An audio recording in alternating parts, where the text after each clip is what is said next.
শুভেন্দু অধিকারী অত্যন্ত সক্রিয় একজন রাজনীতিক। তো তিনি এখন বিজেপির যে প্রচার এবং বিজেপির বিভিন্ন মিটিং মিছিল সেগুলোতে নেতৃত্ব দেন এবং খুব ভালো কাজ করেন। অত্যন্ত অত্যন্ত কর্মী মানুষ। দিলীপ ঘোষকে আমার ব্যক্তিগতভাবে ভালো লাগে।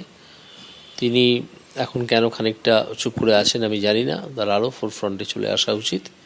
দিলীপ ঘোষ ভালো মানুষ। বিয়ে করাটা কোনো অপরাধ নয়।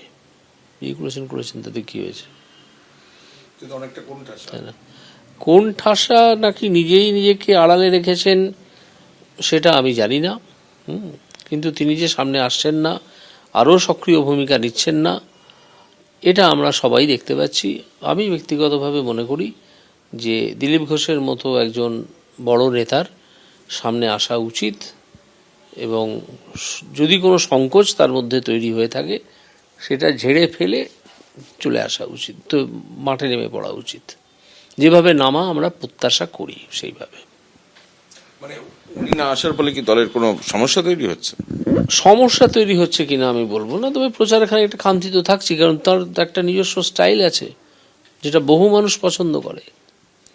এটা তো ভুলে গেলে চলবে না যে তারই সভাপতিত্বে আমরা 18 জন এমপি পেয়েছিলাম, তাই না?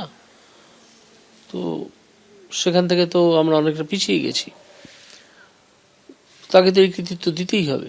তিনি তো সে লড়াই চালিয়েছিলেন সভাপতি হিসেবে এবং এখনও তার মধ্যে সেই আগুন আছে। আমি মনে করি সেটা তার ব্যবহার করা উচিত।